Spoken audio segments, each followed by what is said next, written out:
السلام عليكم ورحمة الله تعالى وبركاته. أهلا بكم مشاهدينا إلى نشرة الأخبار وتتابعون فيها.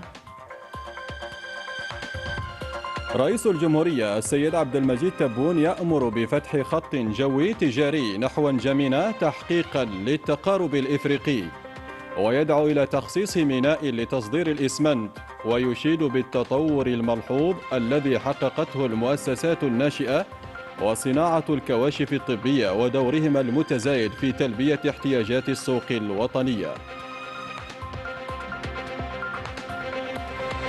تحقيقا للتكامل الاقتصادي الإفريقي، القادة الأفارقة يجتمعون بالجزائر في الطبعة الرابعة لمعرض التجارة البينية الإفريقية، والحدث القاري رهان لتجديد العزم والمضي بجهود التنمية في القارة عبر مشاريع هيكلية عملاقة تحقق الاندماج القاري. وفي افتتاح يوم الجالية الإفريقية، تأكيد على تفعيل العلاقات الاقتصادية والثقافية للمغتربين الأفارقة حول العالم وتعزيز دورها في تنمية القارة.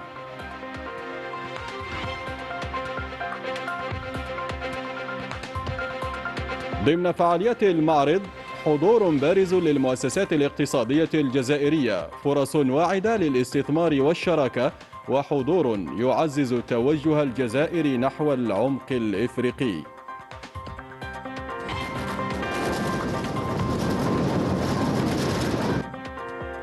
في تطورات حرب الإبادة الوحشية، الطيران الصهيوني يقصف برجا سكنيا غرب غزة، والتلفزيون الجزائري يوثق الجريمة لحظة الاستهداف.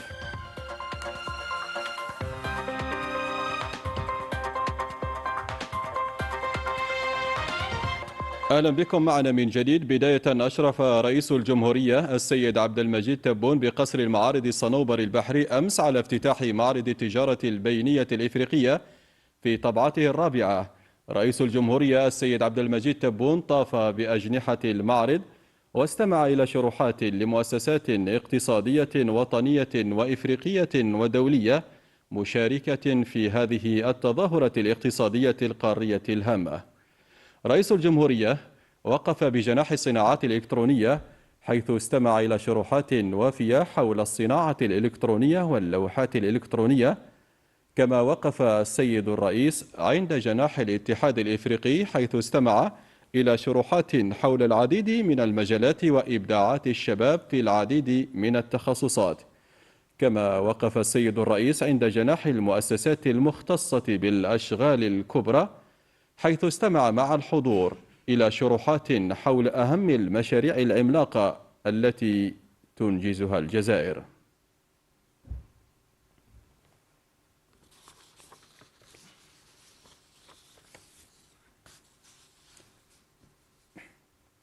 رئيس الجمهورية السيد عبد المجيد تبون يأمر رئيس المدير العام للخطوط الجوية الجزائرية بفتح خط تجاري نحو العاصمة التشادية نجمينا من أجل التقارب الإفريقي ومد جسور التقارب بين شعبي البلدين.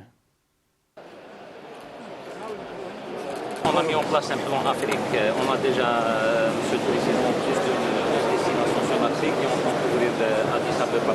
ديرها parmi les priorités تاعكم. نجمينا est une priorité. Pour l'avion اللي يمشي جوهانسبورغ ولا يمشي لنيجيريا il fait escale à N'Djamena. Ça sera fait, Monsieur le Président. Le président est là, il va insister que ça sera. Ça sera fait, Monsieur le Président. رئيس الجمهورية السيد عبد المجيد تبون يدعو إلى فتح ميناء لتصدير الإسمنت. Pour le ciment, oui. Il faut qu'on choisisse un port.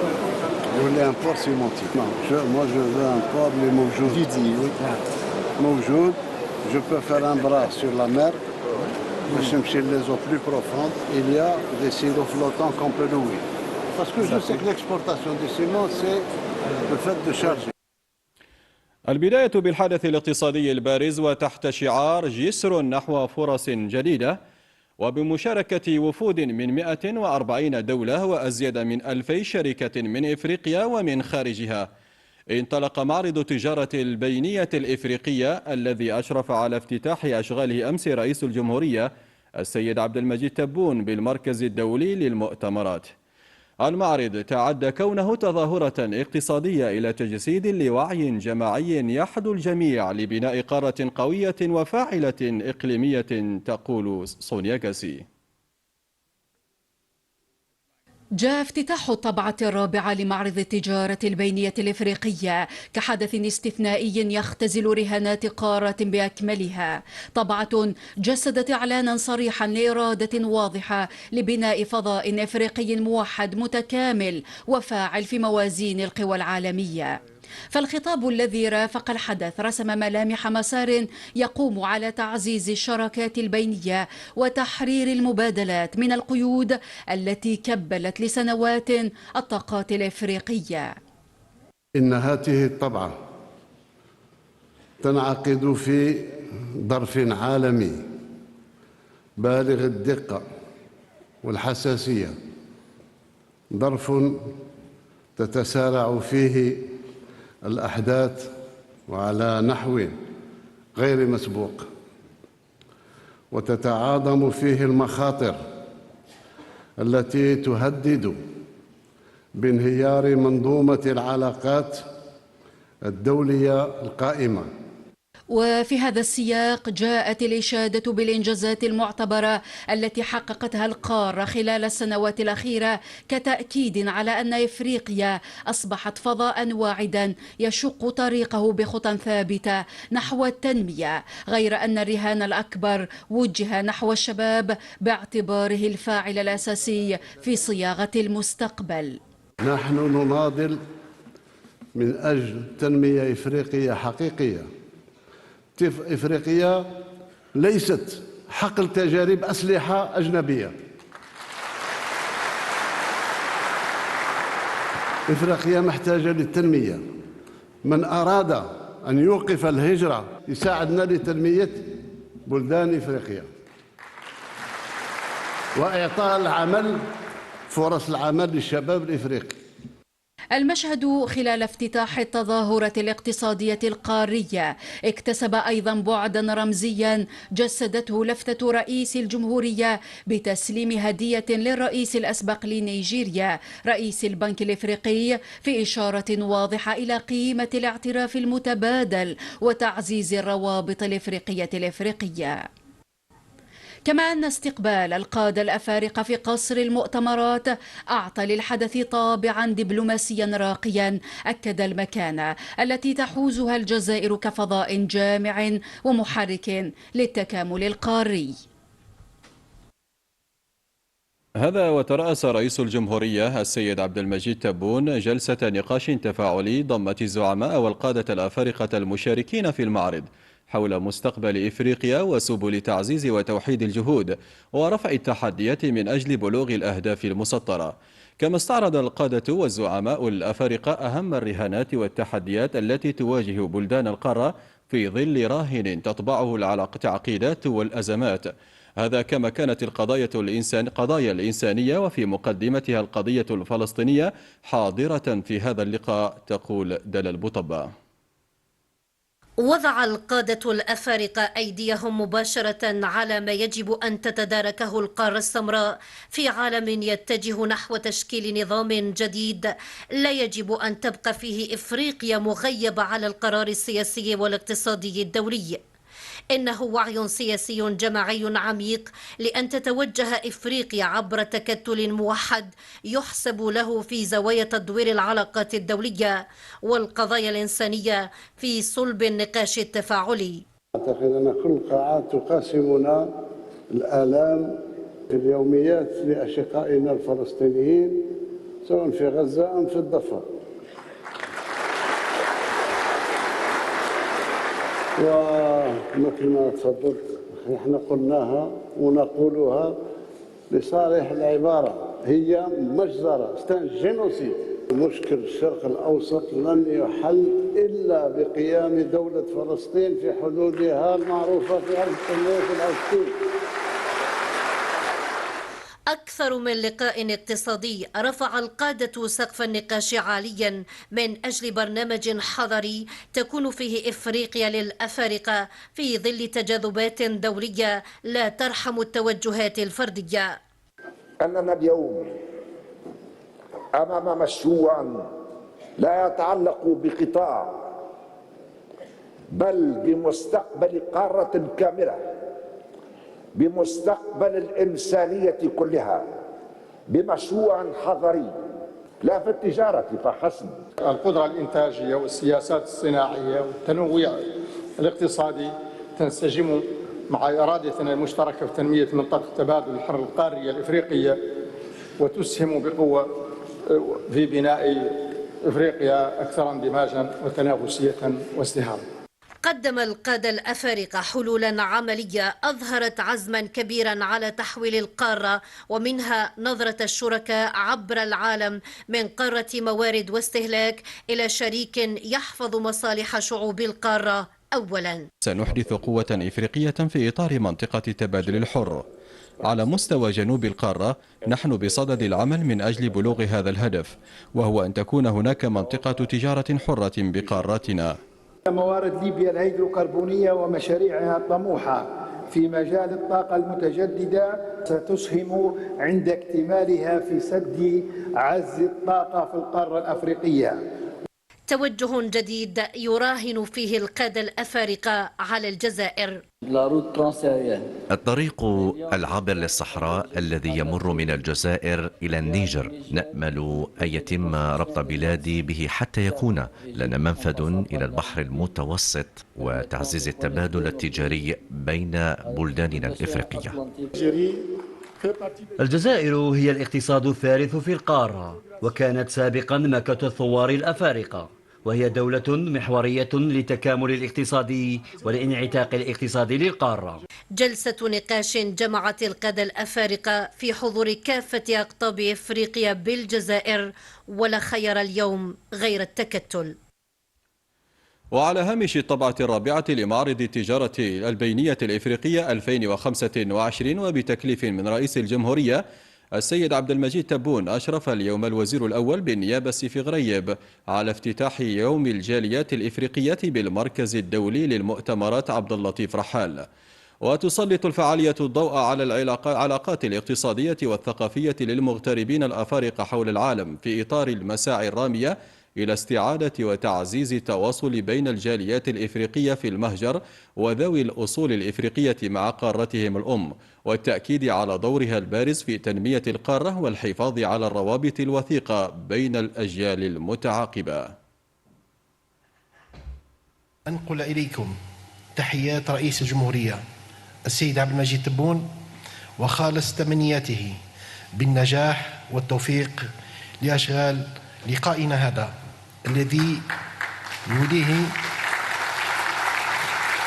الذي يوليه أهمية خاصة بوصفه محطة بارزة في مسار تعزيز روابط الجاليات الإفريقية وذوي الأصول الإفريقية بالقارة الأم. تولي الجزائر مكانة خاصة لجاليتها في الخارج، حيث كرست ذلك دستوريا باعتبارها جزءا لا يتجزأ من الأمة، وهي الفئة التي من فك رئيس الجمهورية السيد عبد المجيد تبون يضعها في صلب اهتماماته ويوليها العناية البالغة. إن التزام الجاليات الإفريقية بالأمس بالمساهمة في مسيرة النضال من أجل تحرير قارتنا يتواصل اليوم في أشكال جديدة تستند إلى خبراتها وكفاءاتها ومواردها المتعددة، لتؤكد بذلك متانة الروابط التي تجمع كل أبناء إفريقيا في بلدان المهجر مع قارتهم الأم في إطار تجسيد روح التضامن والوحدة الإفريقية. مرفوقا بوزير الدولة وزير الطاقة والمناجم والطاقات المتجددة محمد عرقاب، زار رئيس جمهورية الموزمبيق دانيال فرانسيسكو شابو بعض المعالم التاريخية والحضارية لولاية تيبازا، حيث كانت له وقفة عند المتحف الذي يضم شواهد تاريخية وأثرية للحضارة الرومانية، كما زار المتحف الروماني المفتوح على الهواء الطلق ليطلع ضيف الجزائر على أهم المعالم والرموز التاريخية لهذه الحضارة. كما كانت لضيف الجزائر زيارة إلى قصر رياس البحر حسن 23، حيث طاف بمختلف الأجنحة واطلع على مختلف المراحل التي طبعت تاريخ الجزائر.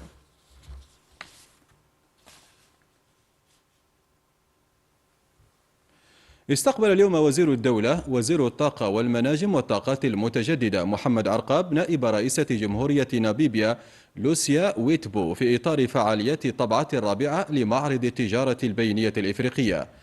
اللقاء كان فرصة لتعميق التشاور حول سبل تعزيز التعاون الثنائي بين الجزائر وناميبيا، لا سيما في مجال المحروقات والطاقات المتجددة والكهرباء والطاقة الشمسية.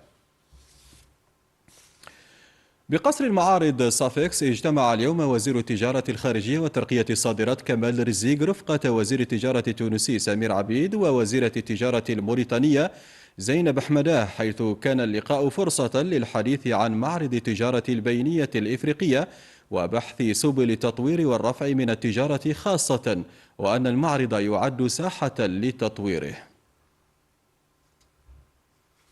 التجارة البينية الإفريقية أكثر من كون اتفاقية أنها مشروع استراتيجي، ونحن إن شاء الله تعالى في كامل الاستعداد، وبدأنا مع فخامة الرئيس عملت كثير من الخطى للتطوير التعاون. وهذه في الحقيقة انطلاقة جديدة تعكس العلاقة القوية والأخوية بين رؤساء البلدان الثلاثة هذم، وإن شاء الله احنا هذه في الحقيقة هي بداية انطلاق لتفكير مشترك ولعمل مشترك. التجارة البينية مع الأسف الشديد يعني نسبتها ضئيلة جدا في الدول سواء الجزائر أو موريتانيا أو تونس، وبالتالي نسعى إلى رفع هذه النسبة إلى نسب تليق بمقام اقتصاديات هذه الدول. كل دولة لها حاجيات ولها أشياء قوية يمكن أن يتم الاستفادة منها من طرف الدول الأخرى، وهذا هو التكامل التجاري الذي نصبو إليه. بقصر المعارض صنوبر البحري نظمت الوكالة الجزائرية لترقية الاستثمار قمة مصغرة تحت عنوان الاستثمار من أجل المستقبل، موعد اقتصادي يهدف إلى فتح المجال أمام صناع القرار وهيئات ترقية الاستثمار الإفريقية لبحث سبل التعاون واستكشاف فرص شراكة تعزز التكامل بين بلدان القارة. حفصة غني. برؤية تستشرف مستقبلا أكثر تكاملا وقوة، تنعقد القمة المصغرة لتشكل فضاء جامعا لصناع القرار وهيئات الترويج للاستثمار عبر القارة، موعد يفتح النقاش حول أولويات التنمية وفرص التعاون وتبادل تجاري أكثر فعالية في مختلف المجالات الحيوية.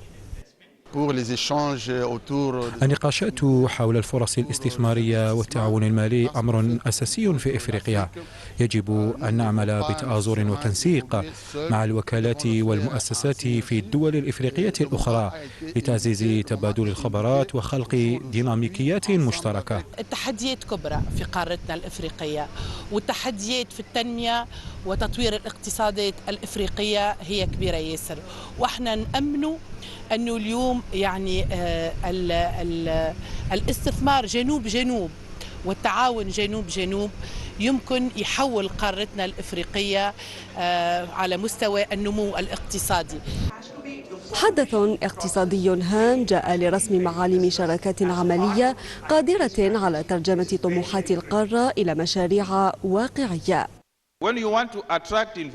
نحن ملتزمون بدعم هيئات ترقية الاستثمار في جذب الاستثمارات إلى الجزائر ومرافقتها نحو الأسواق الإفريقية، سواء تعلق الأمر بالمؤسسات المالية أو بالشركات الرائدة مثل سوناتراك أو بمؤسسات البناء. ارتأينا أنه يكون تكون الجزائر بداية لتنسيق عمل هذه الوكالات حتى تقوم بدورها كاملا في الترويج لكل ما تزخر به إفريقيا من إمكانيات من فرص استثمارية. إن اجتماعنا اليوم يجسد وعيا جماعيا بأهمية تعبئة جهودنا من أجل بناء فضاء استثماري متكامل قادر على جلب الاستثمارات المهيكلة وذات القيمة المضافة.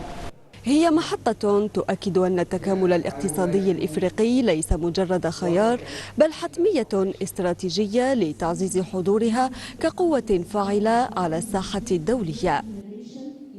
تعد الشركات الجزائرية دعامة أساسية للاقتصاد الوطني، فهي تلعب دورا محوريا في تحقيق التنويع الاقتصادي من خلال رؤية واضحة تهدف لتعزيز التكامل الإفريقي وفتح اقتصاد الجزائر نحو عمق إفريقيا. المزيد مع ليندا مكي.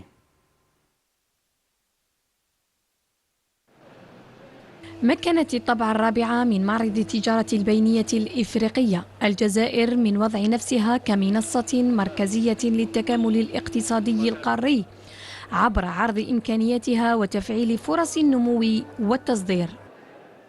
منتوج بلادنا راهو في تحسن جيد، يعني ما من الناحية الكيفية أو الكاليتي ولا النوعية ما شاء الله. احنا اليوم نفتخر بالشيء اللي قدمته الدولة وتقدم فيه، يعني شيء يعني باهر.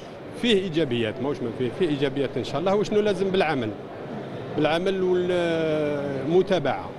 ارتباط مليح مع الاقتصاد تاع الافريق مع تاع الجزائر، حاجة مليحة. إبراز القدرات الجزائرية على الساحة الإفريقية من خلال مؤسسات ذات وزن اقتصادي سيعزز من دور الجزائر نحو العمق الإفريقي. العلم أن مجمع جيكا كان اقتحم إفريقيا الغربية من خلال تصدير مادة الإسمنت، ونذكر من هذه البلدان السنغال، الساحل العاج وموريتانيا. نطمح أننا ندخل أسواق جديدة في إفريقيا ونعرض خدمات أخرى كالتركيب والصيانة. واليوم الهدف تاعنا الأول والأساسي في المشاركة في هذا المعرض هو تصدير لإفريقيا.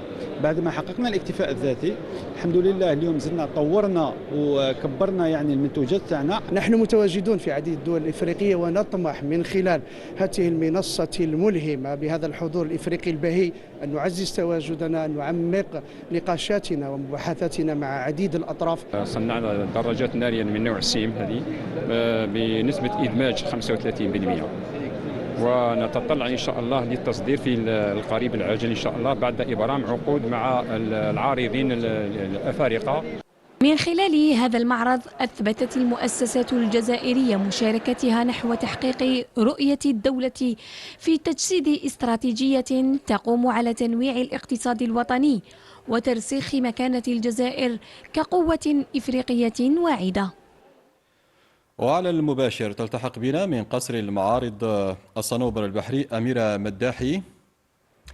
أميرة، ما أبرز ما يميز اليوم الأول من هذه التظاهرات الاقتصادية؟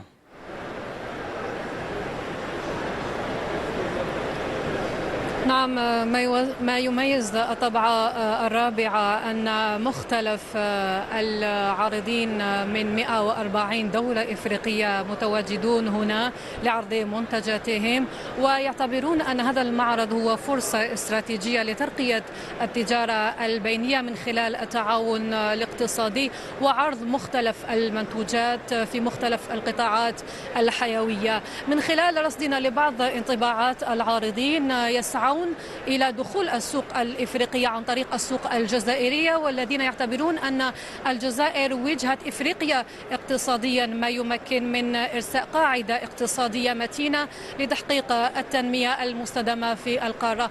أيضا ما يميز المعرض أو هذه الطبعة أن هناك فضاء مخصص لرواد الأعمال الشباب من أجل عرض مهاراتهم الشبانية ودخول عالم الاقتصاد. إذن كانت معنا على مباشر الزميلة أميرة مداحي، شكرا جزيلا لك. بهدف نشر الثقافة الجزائرية والترويج لها إفريقيا وسعيا لبناء شراكات في مجالات نشر الكتاب مع الدول الإفريقية، نظم اليوم بقصر المعارض يوم دراسي حول ثقافة نشر الكتاب، حضره ثلة من الكتاب ومثقفون أفارقة، أين تم فتح النقاش بين الحاضرين لطرح أفكارهم وتبادل خبراتهم في الميادين الثقافية وكيفية عقد شراكات بين دور النشر. كلنا نعرف أن الدولة الجزائرية أعطت قوة كبيرة فيما يخص الكتاب لتقريبا أكثر من 10,000 عنوان اللي راها تصدر في السنة. الآن كل التسهيلات موجودة وكل إمكانيات موجودة. الآن عندنا باش يعني نعملوا شراكة مع زملائنا الأفارقة. هذه هي الندوة اليوم. الهدف من هذا الموجب يعني كيفاش نوصلوا الكتاب إلى أقصى وإلى إفريقيا الكل. في تطورات حرب الإبادة الوحشية على قطاع غزة، طال قصف صهيوني برجا سكنيا من 12 طابقا غرب مدينة غزة، حيث رصدت كاميرا التلفزيون الجزائري لحظة قصف البرج مرتين متتاليتين. مراسل التلفزيون الجزائري وسام أبو زيد. هكذا هو المشهد هنا في المنطقة الغربية لمدينة غزة بعد تهديد الاحتلال الإسرائيلي لقصف وهدم ونسف برج سكني يفوق 10 طوابق. طبعا البرج وفيه حواليه مخيمات كثير في المنطقة، مخيم الكتيبة، مخيم أنصار، يعني البرج في موقع فيه مخيمات كثير والناس فيه مليانة جوا كمان كثير، ونزحوا من المنطقة وهيهم فوق قاعدين أساسا، وعلى الجهة الثانية كمان الناس قاعدة في الشوارع مش عارفة وين تروح. لكن بعد دقائق من وصولنا إلى هذا البرج قام الاحتلال الإسرائيلي بقصفه بعدد من الصواريخ الثقيلة.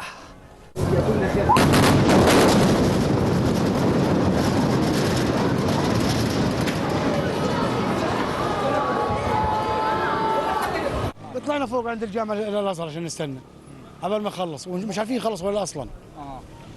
خوف على طول. الخوف الرعب موجود. احنا جوا خايفين، ما بالك احنا في الشارع شظايا تطير علينا شيء. كما توقعنا بأن الاحتلال الإسرائيلي سيعيد ضرب هذا البرج مرة أخرى إمعانا في ارتكابه الجرائم بحق المدنيين.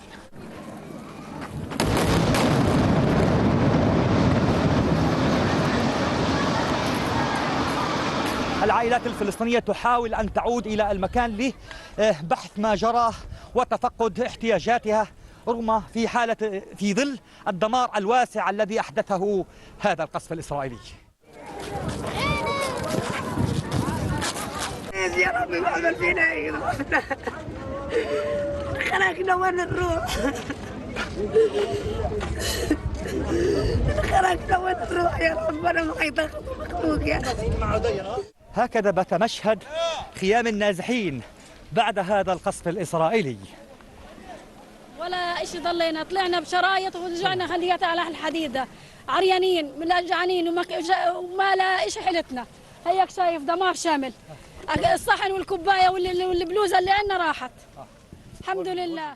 للمرة الثالثة ربما سيكون هناك تدمير لهذا المنزل وحالة من الهلع والخوف تنتاب المواطنين الفلسطينيين بسبب عدوان الاحتلال على غرب مدينة غزة. وسام أبو زيد، التلفزيون الجزائري، فلسطين. في الرياضة، فاز المنتخب الجزائري لكرة القدم سهرة أمس على نظيره البوتسواني بنتيجة 3 أهداف مقابل هدف بملعب حسين آيت أحمد بتيزوزو ضمن الجولة السابعة من المجموعة السابعة للتصفيات المؤهلة إلى مونديال 2026.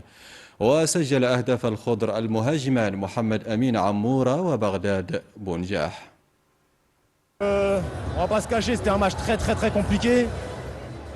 لن نخفي الحقيقة بأنها كانت مباراة جد معقدة.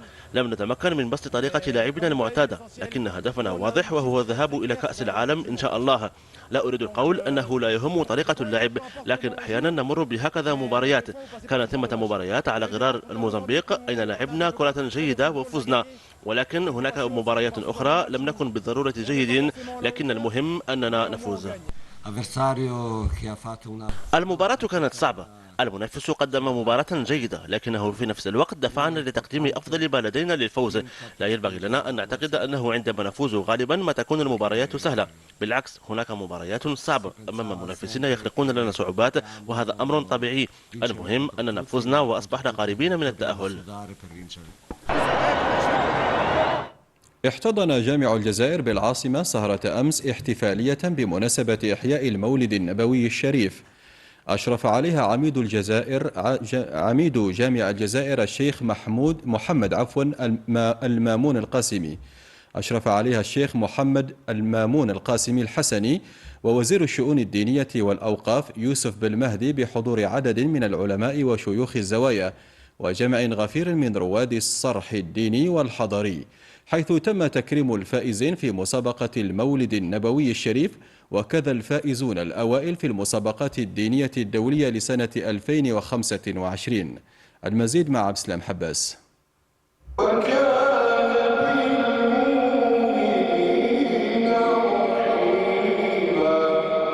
في نفعات إيمانية بآيات الذكر الحكيم أحيت بجامع الجزائر ليلة الاحتفال بمولد خير الأنام، ميلاد رجل قدم رسالة جامعة للأمة البشرية جمعاء. كيف لا يحب صلى الله عليه وسلم وأحاديثه 45,000 في الأخلاق والفضائل والشمائل والمحامد، فلو أحب كل منا هذه الأمة كما أحبها نبيها صلى الله عليه وسلم لالتأمت الأمة ولتوحدت ولكانت على قلب رجل واحد. شمائل محمدية وهدي نبوي كريم بأخلاق فاضلة وسيرة للمصطفى جعلت منهاج حياة وتحصينا للأجيال. ويكفينا فضلا أننا خير أمة أخرجت للناس أن من أمة هذا النبي الطاهر الأمين الذي قد يعتبر مدرسة في الحياة. نحن نقرأ القرآن الكريم عندما نرى خصال رسول الله صلى الله عليه وسلم فهو يعني أن يكفينا ما قاله ربنا سبحانه وتعالى، قال لقد كان لكم في رسول الله أسوة حسنة لمن كان يرجو الله واليوم الآخر، ذاك الذي قالت فيه والدته الكريمة أمنا آمنة رضي الله عنها: بارك الله فيك من غلام يا ابن الذي من حومة الحمام فودي غداة الضرب بالسهام ب100 من إبل سوام إن صح ما بصرت في منامي فإنك تبعث في الأنام تبعث في الحل وفي الحرام. هو ذاك خير البرية، سيرة عطرة وقدوة لتجسيد الأخلاق النبوية بتدبر للقرآن الكريم على منهاج الوسطية.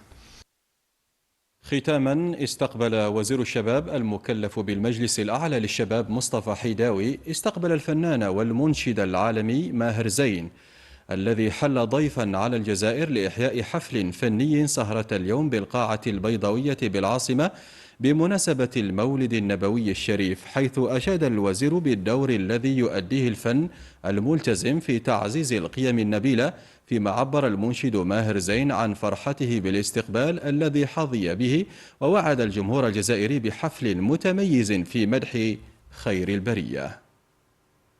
هلا جايين لنأدي حفلة وإن شاء الله يعني بعد الخبرة يعني 10-15 سنوات إن شاء الله حناخد كل الخبرة ونضيفها هون يعني إن شاء الله في الجزائر مع جمهور الجزائر. نعرف هم يحبونا كتير ونحن نحبهم كتير، ويعني من أول ما جيت امبارح وما شاء الله يعني الحب everywhere يعني بكل مكان ما شاء الله. هذا شيء يعني بيشرفنا ومبسوط كتير أنا أكون معكم. ختام النشرة تذكير بأهم ما جاء فيها من أخبار. رئيس الجمهورية السيد عبد المجيد تبون يأمر بفتح خط جوي تجاري نحو نجمنا تحقيقا للتقارب الإفريقي، ويدعو إلى تخصيص ميناء لتصدير الإسمنت.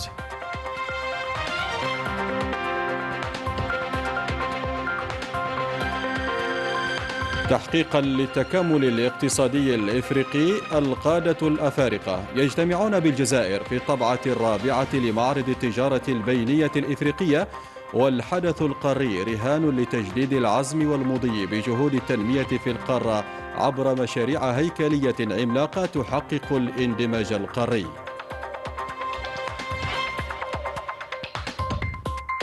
وفي افتتاح يوم الجاليات الإفريقية تأكيد على تفعيل العلاقات الاقتصادية والثقافية للمغتربين الأفارقة حول العالم وتعزيز دورها في تنمية القارة.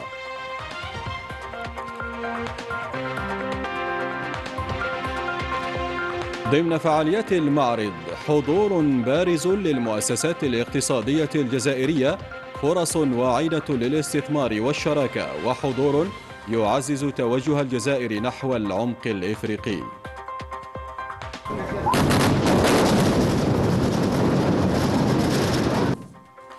في تطورات حرب الإبادة الوحشية، الطيران الصهيوني يقصف برجا سكنيا غرب غزة، والتلفزيون الجزائري وثق لنا الجريمة لحظة الاستهداف. شكرا على المتابعة، إلى اللقاء.